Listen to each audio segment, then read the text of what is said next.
सृष्टि की शुरुआत के समय न कुछ था, न कोई देवता, न लोक, न काल, केवल अनंत दिव्यता और परम पुरुष का अस्तित्व था। उसी अनंत चेतना से प्रकट हुई प्रकृति, और प्रकृति ने अपने 5 रूप में अद्भुत देवियाँ उत्पन्न की। राधा, लक्ष्मी, सरस्वती, सावित्री और भगवती दुर्गा। ये 5 देवियाँ मात्र शक्तियाँ नहीं थीं, बल्कि सृष्टि के आधार, पालन और संरक्षण की अधिष्ठात्री थीं। इनकी कृपा से ही ब्रह्मा ने सृष्टि की रचना की, शिव और नारायण ने इसे व्यवस्थित किया और इनके आशीर्वाद से हर जीव में जीवन और ऊर्जा का संचार हुआ। आज आप सुनेंगे उस अद्भुत रहस्य को जो आज तक अनकहा, अनसुना और अद्भुत है। वह कथा जो बताएगी कैसे प्रकृति और देवी शक्ति ने सृष्टि को जन्म दिया। ब्रह्म वैवर्त पुराण प्रकृति खंड का रहस्यमय आरंभ। चलिए आगे हम श्रवण करते हैं। राधे राधे। पंचदेवी रूपा प्रकृति का तथा उनके अंश कला एवं कलांश का विशद वर्णन। भगवान नारायण कहते हैं, नारद, गणेश जननी दुर्गा, लक्ष्मी, सरस्वती, सावित्री और राधा, ये 5 देवियाँ प्रकृति कहलाती हैं। इन्हीं पर सृष्टि निर्भर है। नारद जी ने पूछा, ज्ञानियों में प्रमुख स्थान प्राप्त करने वाले साधु, वह प्रकृति कहाँ से प्रकट हुई है? उसका कैसा स्वरूप है, कैसे लक्षण हैं तथा क्यों वह 5 प्रकार की हो गई? उन समस्त देवियों के चरित्र, उनकी पूजा के विधान, उनके गुण और वे किसके यहाँ कैसे प्रकट हुई, ये सभी प्रसंग आप मुझे बताने की कृपा करें। भगवान नारायण ने कहा, वत्स, प्रा का अर्थ है प्रकृष्ट और कृत से सृष्टि के अर्थ का बोध होता है। अतः सृष्टि करने में जो प्रकृष्ट परम प्रवीण है, उसे देवी प्रकृति कहते हैं। सर्वोत्तम सत्वगुण के अर्थ में प्राशब्द, मध्यम रजोगुण के अर्थ में क्र शब्द और तमोगुण के अर्थ में ती शब्द है। जो त्रिगुण आत्मक स्वरूपा हैं, वही सर्वशक्ति से संपन्न होकर सृष्टि विषयक कार्य में प्रधान हैं। इसीलिए प्रधान या प्रकृति कहलाती हैं। सृष्टि के अवसर पर परब्रह्म परमात्मा स्वयं 2 रूपों में प्रकट हुए, प्रकृति और पुरुष। उनका आधा दाहिना अंग पुरुष और आधा बायां अंग प्रकृति हुआ। वही प्रकृति ब्रह्म स्वरूपा नित्या और सनातनी माया है। जैसे परमात्मा है, वैसी उनकी शक्ति स्वरूपा प्रकृति है। अर्थात परब्रह्म परमात्मा के सभी अनुरूप गुण इन प्रकृति में निहित हैं। जैसे अग्नि में दाहिका शक्ति सदा रहती है, इसी से परम योगी पुरुष स्त्री और पुरुष में भेद नहीं मानते हैं। नारद, वह सबको ब्रह्ममय देखते हैं। भगवान श्री कृष्ण स्वेच्छा में स्वतंत्र परम पुरुष हैं। उनके मन में सृष्टि की इच्छा उत्पन्न होते ही सहसा मूल प्रकृति परमेश्वरी प्रकट हो गई। तदंतर परमेश्वर की आज्ञा के अनुसार सृष्टि रचना के लिए इनके 5 रूप हो गए। भगवती प्रकृति भक्तों के अनुरोध से अथवा उन पर कृपा करने के लिए विविध रूप धारण करती हैं। जो गणेश की माता भगवती दुर्गा हैं, उन्हें शिव स्वरूपा कहा जाता है। वे भगवान शंकर की प्रेयसी भार्या हैं। नारायणी विष्णु माया और पूर्ण ब्रह्म स्वरूपिणी नाम से ये प्रसिद्ध हैं। ब्रह्मादि देवता, मुनिगण तथा मनु प्रभृति सभी इनकी पूजा करते हैं। ये सबकी अधिष्ठात्री देवी हैं, सनातन ब्रह्म स्वरूपा हैं। यश, मंगल, धर्म, श्री, सुख, मोक्ष और हर्ष प्रदान करना इनका स्वाभाविक गुण है। दुख, शोक और उद्वेग ये दूर कर देती हैं। शरण में आए हुए दीनों एवं पीड़ितों की रक्षा में सदा संलग्न रहती हैं। ये तेजस स्वरूपा हैं। इनका विग्रह परम तेजस्वी है। इन्हें तेज की अधिष्ठात्री देवी कहा जाता है। ये सर्वशक्ति स्वरूपा हैं और भगवान शंकर की निरंतर शक्तिशाली बनाए रखती हैं। सिद्धेश्वरी, सिद्धि रूपा, सिद्धिदा, सिद्धिदाताओं की ईश्वरी, बुद्धि, निद्रा, क्षुधा, पिपासा, छाया, तंद्रा, दया, स्मृति, जाति, शांति, शांति, कांति, भ्रांति, चेतना, तुष्टि, पुष्टि, लक्ष्मी, वृत्ति और माता, ये सब इनके नाम हैं। श्री कृष्ण परब्रह्म परमात्मा हैं। उनके समीप सर्वशक्ति रूप से ये विराजती हैं। श्रुति में इनके सुविख्यात गुण का अत्यंत संक्षेप में वर्णन किया गया है। जैसा कि आगमों में उपलब्ध होता है, ये अनंता हैं, अतएव इनमें गुण भी है, अनंत हैं। अब इनके दूसरे रूप का वर्णन करता हूँ, सुनो। जो परम शुद्ध सत्व स्वरूपा हैं, उन्हें भगवती लक्ष्मी कहा जाता है। परम प्रभु श्री हरि की वे शक्ति कहलाती हैं। अखिल जगत की सारी संपत्तियाँ उनके स्वरूप हैं। उन्हें संपत्ति की अधिष्ठात्री देवी माना जाता है।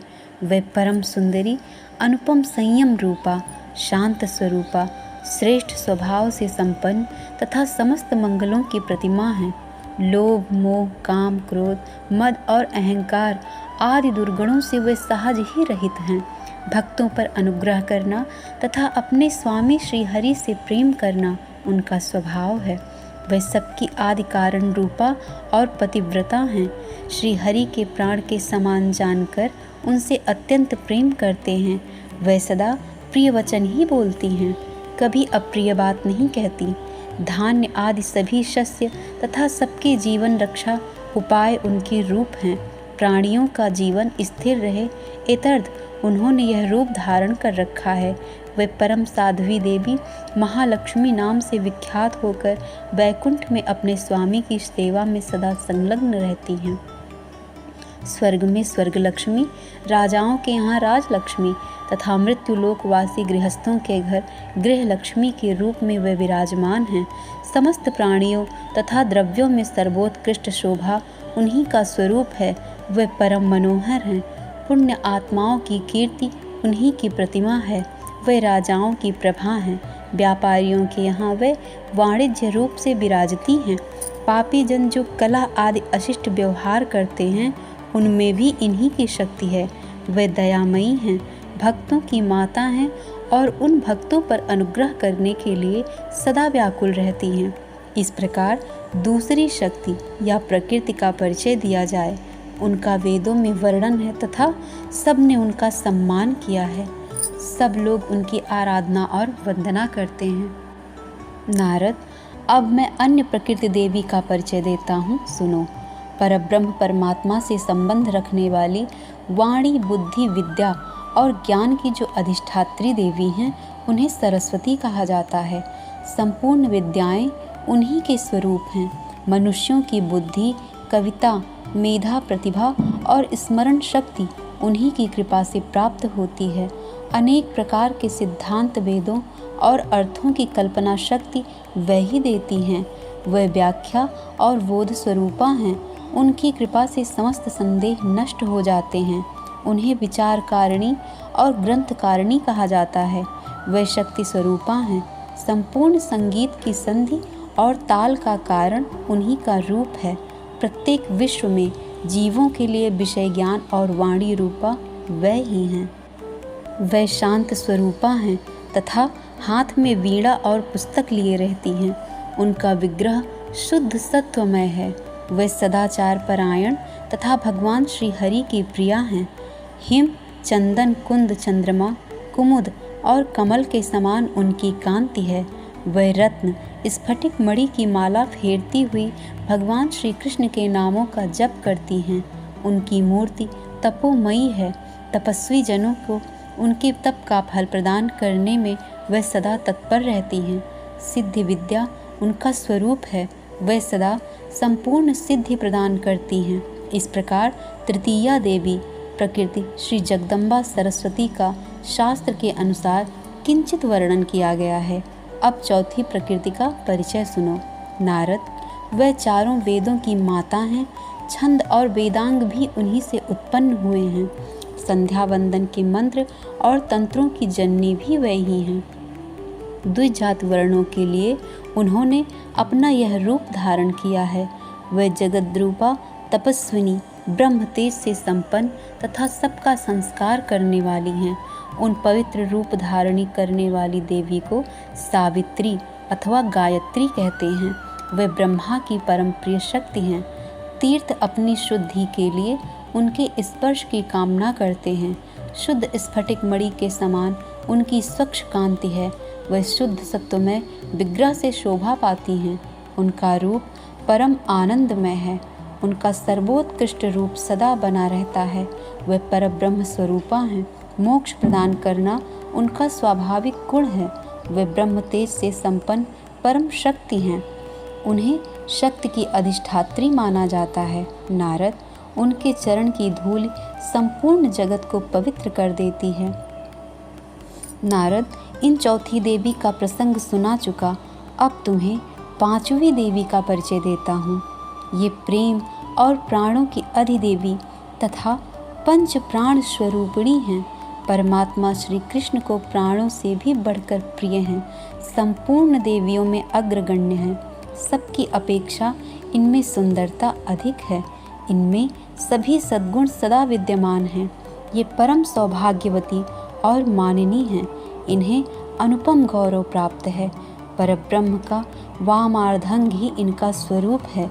ये ब्रह्म के समान ही गुण और तेज से संपन्न हैं।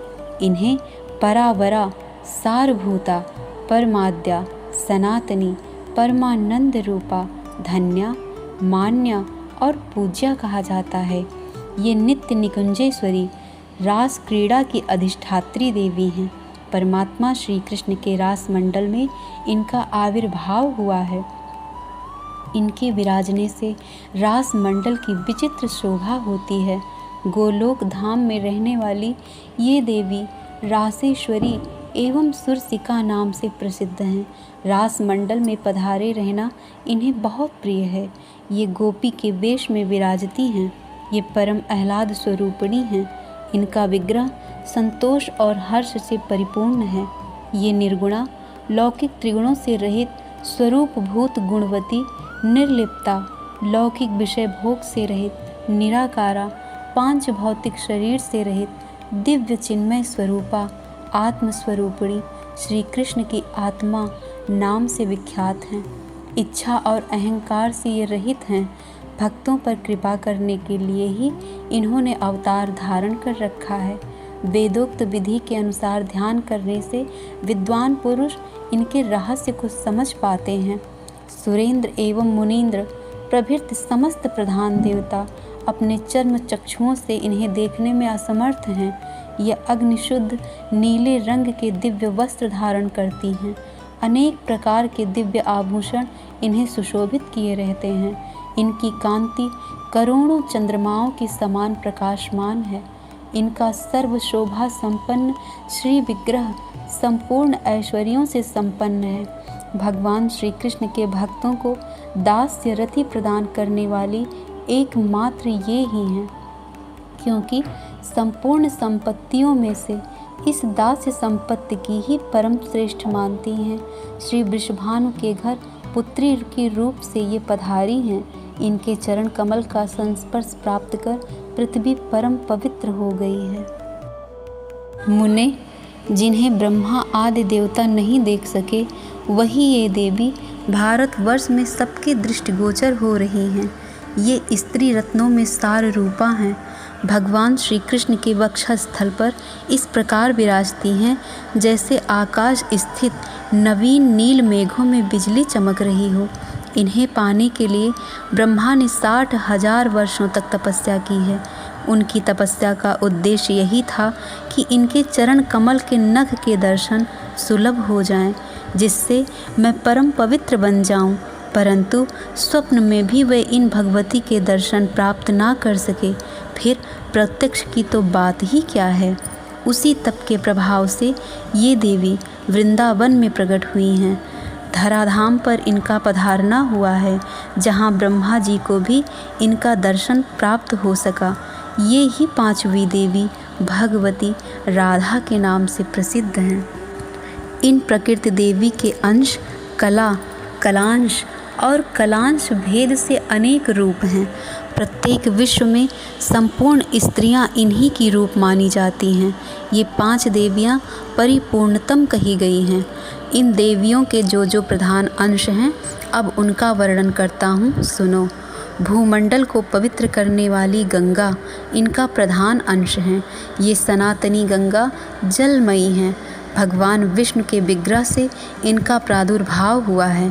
पापियों के पापमय ईंधन को भस्म करने के लिए ये प्रज्वलित अग्नि हैं। इन्हें स्पर्श करने, इनमें नहाने अथवा इनका जलपान करने से पुरुष कैवल्य पद के अधिकारी हो जाते हैं। गोलोक धाम में जाने के लिए ये सुखप्रद सीढ़ी के रूप में विराजमान हैं। इनका रूप परम पवित्र है। समस्त तीर्थों और नदियों में श्रेष्ठ मानी जाती हैं। ये भगवान शंकर के मस्तक पर जटा में ठहरी थी, वहाँ से निकली और खड़ पंक्तिबद्ध होकर भारतवर्ष आ गई। तपस्वी जन अपनी तपस्या सफल प्राप्त करें, अत्यर्थ शीघ्र ही इनका पधारना हो गया। इनका शुद्ध एवं सत्वमय स्वरूप चंद्रमा, श्वेत कमल या दूध के समान स्वच्छ है। मल और अहंकार इनमें लेश मात्र भी नहीं है। ये परम साध्वी गंगा भगवान नारायण को बहुत प्रिय हैं। श्री तुलसी को प्रकृति देवी का प्रधान अंश माना जाता है। ये विष्णु प्रिया हैं। विष्णु को बभीषुभूत किए रहना इनका स्वाभाविक गुण है। भगवान विष्णु के चरण में ये सदा विराजमान रहती हैं। मुने, तपस्या, संकल्प और पूजा आदि सभी शुभ कर्म इन्हीं से शीघ्र संपन्न होते हैं। पुष्पों में ये मुख्य मानी जाती हैं। ये परम पवित्र एवं सदा पुण्यप्रदा हैं। अपने दर्शन और स्पर्श मात्र से ये तुरंत मनुष्यों को परम धाम के अधिकारी बना देती हैं। पापमयी सूखी लकड़ी को जलाने के लिए प्रज्वलित अग्नि के समान रूप धारण करके ये कली में पधारी हैं। इन देवी तुलसी के चरण कमल का स्पर्श होते ही पृथ्वी परम पावन बन गई। तीर्थ स्वयं पवित्र होने के लिए इनका दर्शन एवं स्पर्श करना चाहते हैं। इनके अभाव में अखिल जगत के संपूर्ण कर्म निष्फल समझे जाते हैं। इनकी कृपा से मुमुक्ष जन मुक्त हो जाते हैं। जो जिस कामना से इनकी उपासना करते हैं, उनकी वे सारी इच्छाएं पूर्ण हो जाती हैं। भारतवर्ष में वृक्ष रूप से पधारने वाली ये देवी कल्प वृक्ष स्वरूपा हैं। भारतवासियों का त्राण, उद्धार एवं रक्षा करने के लिए इनका यहाँ पधारना हुआ है। ये पूजनीयों में परम देवता हैं। प्रकृति देवी के एक अन्य प्रधान अंश का नाम देवी जरत्कारु है। ये कश्यप जी की मानस पुत्री हैं, अतः मनसा देवी कहलाती हैं। इन्हें भगवान शंकर की प्रिय शिष्या होने का सौभाग्य प्राप्त है। ये परम विदुषी हैं। नागराज शेष की बहन हैं। सभी नाग इनका सम्मान करते हैं। नाग की सवारी पर चलने वाली इन अनुपम सुंदरी देवी को नागेश्वरी और नागमाता भी कहा जाता है। प्रधान नाग इनके साथ विराजमान रहते हैं। ये नागों से सुशोभित रहती हैं। नागराज इनकी स्तुति करते हैं। ये सिद्ध योगिनी हैं और नागलोक में निवास करती हैं। ये विष्णु स्वरूपिणी हैं। भगवान विष्णु में इनकी अटल श्रद्धा भक्ति है। ये सदा श्री हरि की पूजा में संलग्न रहती हैं। इनका विग्रह तपोमय है। तपस्वी जनों को फल प्रदान करने में ये परम कुशल हैं। ये स्वयं भी तपस्या करती हैं। इन्होंने देवताओं के वर्ष से 3 लाख वर्ष तक भगवान श्री हरि की प्रसन्नता के लिए तपस्या की है। भारतवर्ष में जितने तपस्वी और तपस्विनियाँ हैं, उन सब में ये पूज्य एवं श्रेष्ठ हैं। सर्प संबंधी मंत्रों की अधिष्ठात्री देवी हैं। ब्रह्मतेज से इनका विग्रह सदा प्रकाशमान रहता है। इनकी परब्रह्म स्वरूपा इन्हें कहते हैं। ये ब्रह्म के चिंतन में सदा संलग्न रहती हैं। जरत्कारु मुनि भगवान श्री कृष्ण के अंश हैं। उन्हीं की ये पतिव्रता पत्नी हैं। मुनिवर आस्तिक जो तपस्वियों में श्रेष्ठ गिने जाते हैं, ये देवी उनकी माता हैं। नारद प्रकृति देवी के एक प्रधान अंश को देवसेना कहते हैं। मातृकाओं में ये परम श्रेष्ठ मानी जाती हैं। इन्हें लोग भगवती षष्ठी के नाम से जानते हैं। प्रत्येक लोक में शिशुओं का पालन एवं संरक्षण करना इनका प्रधान कार्य है। ये तपस्विनी विष्णु भक्ता तथा कार्तिकेय जी की पत्नी हैं। ये साध्वी भगवती प्रकृति का छठा अंश हैं। अतएव इन्हें षष्ठी देवी कहा जाता है। संतानोत्पत्ति के अवसर पर अभ्युदय के लिए इन षष्ठी योगिनी की पूजा होती है। अखिल जगत में 12 महीने लोग इनकी निरंतर पूजा करते हैं। पुत्र उत्पन्न होने पर छठे दिन सूतिका गृह में इनकी पूजा हुआ करती है। यह प्राचीन नियम है। कल्याण चाहने वाले कुछ व्यक्ति 21वें दिन इनकी पूजा करते हैं। इनकी मातृका संज्ञा है। ये दया स्वरूपिणी हैं, निरंतर रक्षा करने में तत्पर रहती हैं। जल, थल, आकाश, गृह, जहाँ कहीं भी बच्चों को सुरक्षित रखना इनका प्रधान उद्देश्य है। प्रकृति देवी का एक प्रधान अंश मंगल चंडी के नाम से विख्यात है। ये मंगल चंडी प्रकृति देवी के मुख से प्रकट हुई हैं। इनकी कृपा से समस्त मंगल सुलभ हो जाते हैं। सृष्टि के समय इनका विग्रह मंगलमय रहता है। संहार के अवसर पर ये क्रोधमयी बन जाती हैं। इसीलिए इन देवी को पंडित जन मंगल चंडी कहते हैं। प्रत्येक मंगलवार को विश्व भर में इनकी पूजा होती है।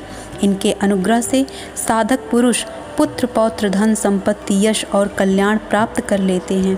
प्रसन्न होने पर संपूर्ण स्त्रियों के समस्त मनोरथ पूर्ण कर देना इनका स्वभाव ही है। ये भगवती महेश्वरी कुपित होने पर क्षण मात्र में विश्व को नष्ट कर सकती हैं। देवी काली को प्रकृति देवी का प्रधान अंश मानते हैं। इस देवी के नेत्र ऐसे हैं मानो कमल हों। संग्राम में जब भगवती दुर्गा के सामने प्रबल राक्षस बंद शुंभ और निशुंभ डटे थे, उस समय ये काली भगवती दुर्गा के ललाट से प्रकट हुई थी। इन्हें दुर्गा का आधा अंश माना जाता है। गुण और तेज में ये दुर्गा के समान ही हैं। इनका परम पुष्ट विग्रह करोड़ों सूर्यों के समान प्रकाशमान है। संपूर्ण शक्तियों में ये प्रमुख हैं। इनसे बढ़कर बलवान कोई है ही नहीं।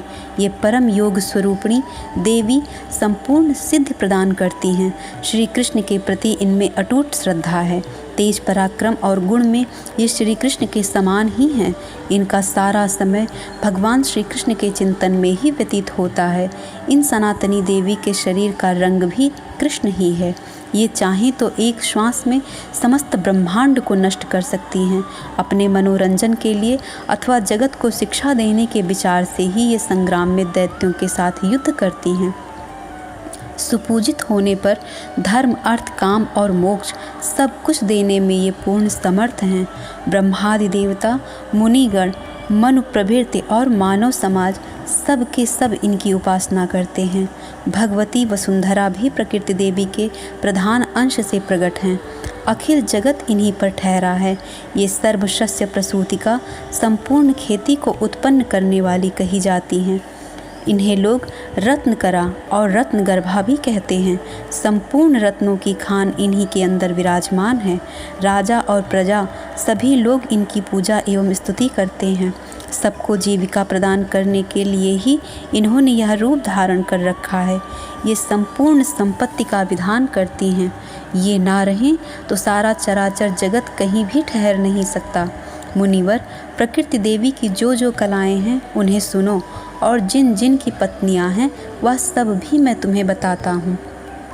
देवी स्वाहा अग्नि की पत्नी हैं। संपूर्ण जगत में इनकी पूजा होती है। इनके बिना देवता अर्पित की हुई हवि पाने में असमर्थ हैं। यज्ञ की पत्नी को दक्षिणा कहते हैं। इनका सर्वत्र सम्मान होता है। इनके ना रहने पर विश्व भर के संपूर्ण कर्म निष्फल समझे जाते हैं। स्वधा पितरों की पत्नी हैं। मुनि, मनु और मानव सभी इनकी पूजा करते हैं। इनका उच्चारण ना करके पितरों को वस्तु अर्पण की जाए तो वह निष्फल हो जाती है। वायु की पत्नी का नाम देवी स्वस्ति है। प्रत्येक विश्व में इनका सत्कार होता है। इनके बिना आदान प्रदान सभी निष्फल हो जाते हैं। पुष्टि गणेश की पत्नी हैं। धरातल पर सभी इनको पूजते हैं। इनके बिना पुरुष और स्त्री सभी क्षीण शक्तिहीन हो जाते हैं। अनंत की पत्नी का नाम तुष्टि है। सब लोग इनकी पूजा एवं वंदना करते हैं।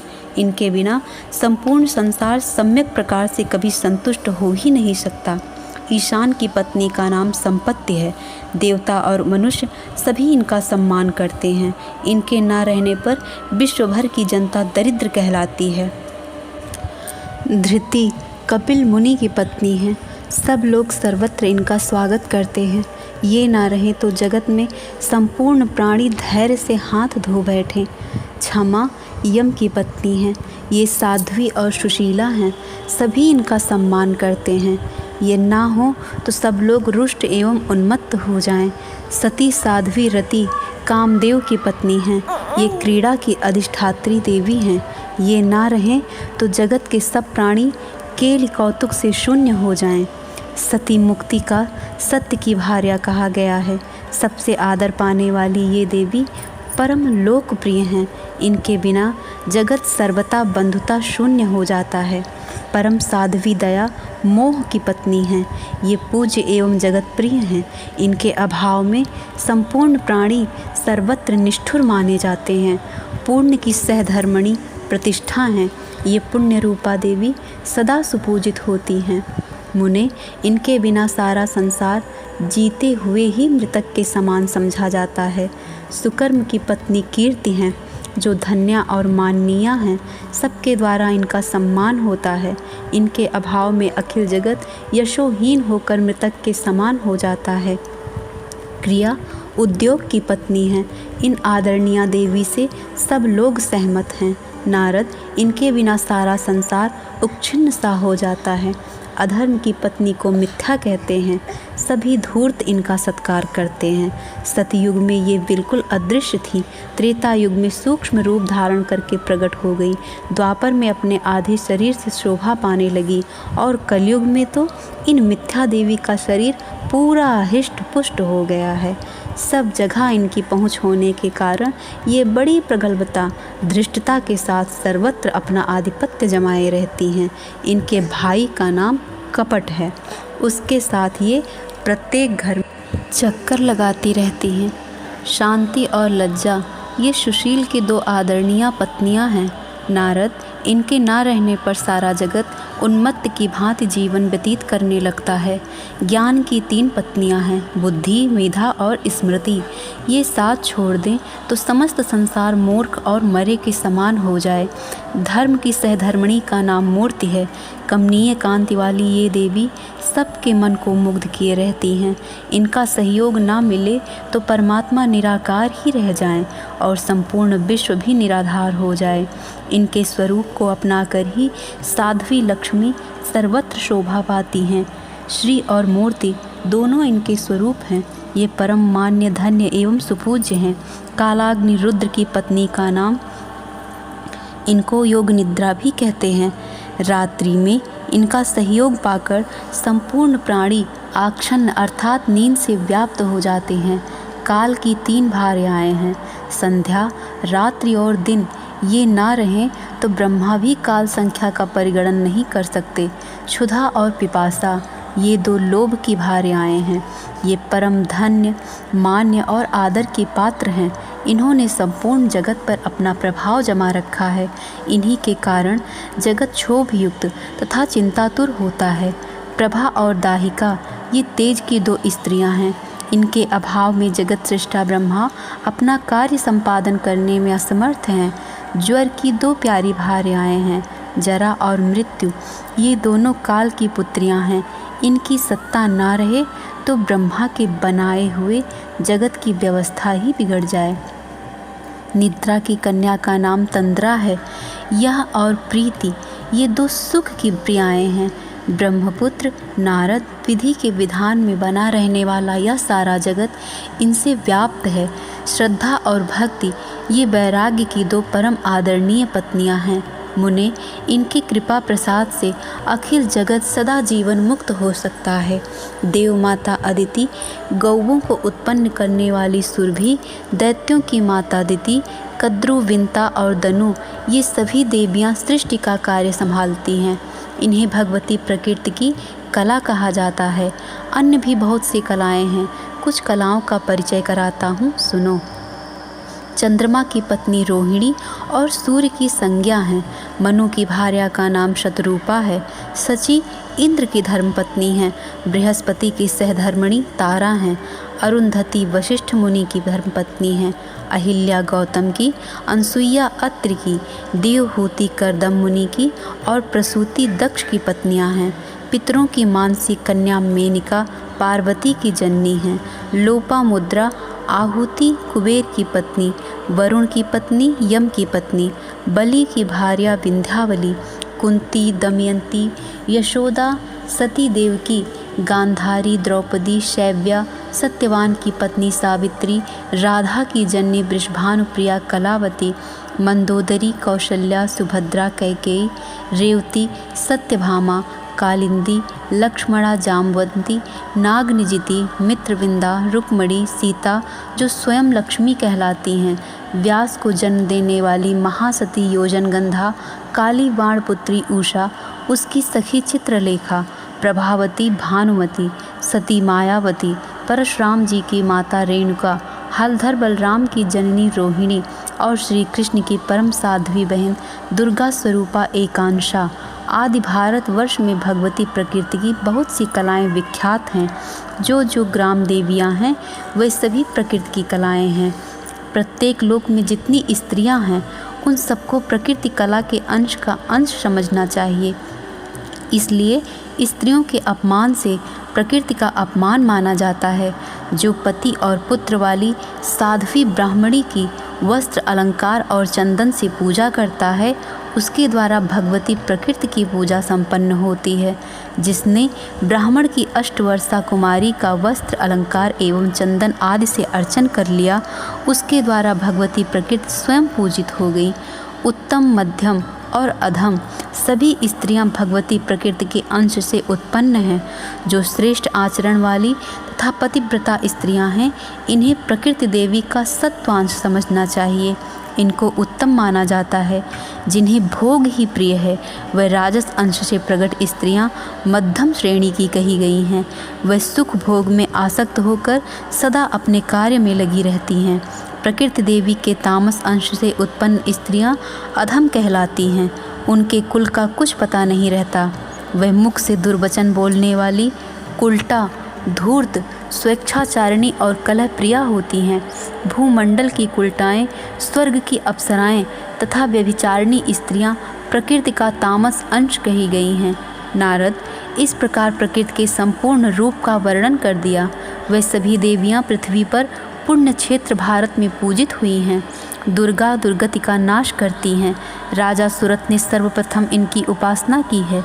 इसके पश्चात रावण का वध करने की इच्छा से भगवान श्री राम ने देवी की पूजा की है। तत्पश्चात भगवती जगदम्बा तीनों लोकों में सुपूजित हो गई। पहले दैत्यों और दानवों का वध करने के लिए ये दक्ष के यहाँ प्रकट हुई थी, परंतु कुछ काल के पश्चात पिता के यज्ञ में स्वामी का अपमान देखकर इन्होंने अपना शरीर त्याग दिया। फिर ये हिमालय की पत्नी के उदर से उत्पन्न हुई। उस समय इन्होंने भगवान शंकर को पति रूप में प्राप्त किया। गणेश और स्कंद इनके दो पुत्र हुए। गणेश को स्वयं श्री कृष्ण माना जाता है। स्कंद विष्णु की कला से उत्पन्न हुए हैं। नारद इसके बाद राजा मंगल ने सर्वप्रथम लक्ष्मी की आराधना की है। तत्पश्चात तीनों लोकों में देवता, मुनि और मानव इनकी पूजा करने लगे। राजा अश्वपति ने सबसे पहले सावित्री की उपासना की। फिर प्रधान देवता और श्रेष्ठ मुनि भी इनके उपासक बन गए। सबसे पहले ब्रह्मा ने सरस्वती का सम्मान किया। इसके बाद ये देवी तीनों लोकों में देवताओं और मुनियों की पूजनीय हो गई।